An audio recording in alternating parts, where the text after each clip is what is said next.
قیامت کا دن ہوگا اور وہ سب سے زیادہ پریشانی کا دن ہوگا، سب سے زیادہ مصیبت کا دن ہوگا.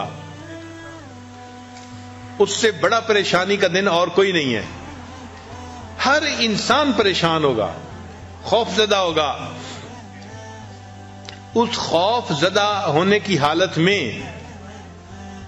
جب اس کو محسوس ہوگا کہ میرے پاس نیکیاں تھوڑی ہیں، تو وہ نیکیوں کو لینے کے لیے جب کسی کے بارے میں سوچے گا تو قرآن مجید سے ثابت ہے کہ بھائی کی طرف دھیان جائے گا.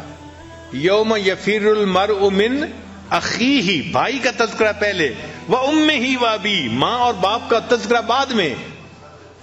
تو یہ ایسا تعلق ہے کہ دنیا میں پریشانی آئے تو بھی بھائی یاد آتا ہے، اور جب آخرت کی پریشانی آئے گی تو بھی انسان کو بھائی یاد آئے گا. اس تعلق کی ویلیو کرنی چاہیے اور آپس میں گھروں میں بھائیوں کو الفتیں محبتوں کے ساتھ رہنا چاہیے. کاروباری پریشانیاں ہونا یا اختلاف ہونا، ان کو ریزالو کر کے ہمیشہ اس تعلق کو بہتر کرنے کی کوشش کرنی چاہیے، تاکہ اس سے اللہ تعالیٰ بھی راضی ہوں اور ماں باپ بھی اس بات سے راضی ہوں. چنانچہ بھائیوں کے درمیان اور بہنوں کے درمیان محبتوں کے عجیب و غریب واقعات ہیں. ایک واقعہ ہے دو بھائیوں کا، ایک بڑا تھا دوسرا چھوٹا تھا. تو بڑے بھائی کی شادی ہو گئی اور اس کے بچے بھی ہو گئے. چھوٹا بھائی ابھی اپنی جاب کر رہا تھا، اس کی شادی نہیں ہوئی تھی. ان کے والد فوت ہو گئے، تو والد کی زرعی زمین تھی، وہ ان دونوں بھائیوں نے آدھی آدھی تقسیم کر لی. جب آدھی آدھی تقسیم کر لی تو اب اس زمین کی فصل نکلی سال کے بعد جیسے نکلتی ہے.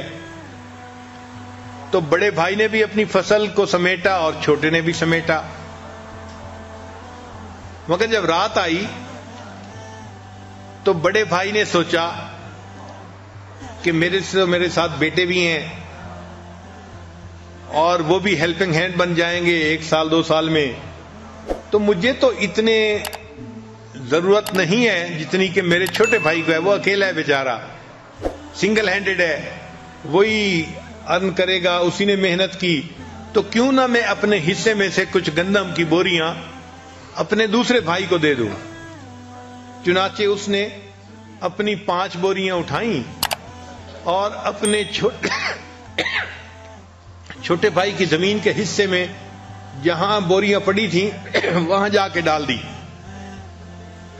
اللہ کی شان، جب رات کا آخری حصہ آیا تو چھوٹے بھائی کے دل میں بھی یہی خیال آیا کہ ہم 2 بھائی ہیں اور ہماری زمین آدھی آدھی ہے، لیکن میں تو اکیلا ہوں، میری تو ضرورت اتنی نہیں ہے.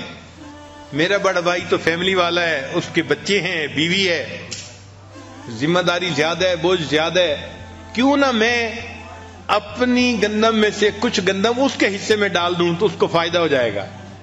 چنانچہ اس نے بھی 5 بوریاں اٹھائیں اور بھائی کی بوریوں میں جا کے اس کو رات کو ڈال دیا.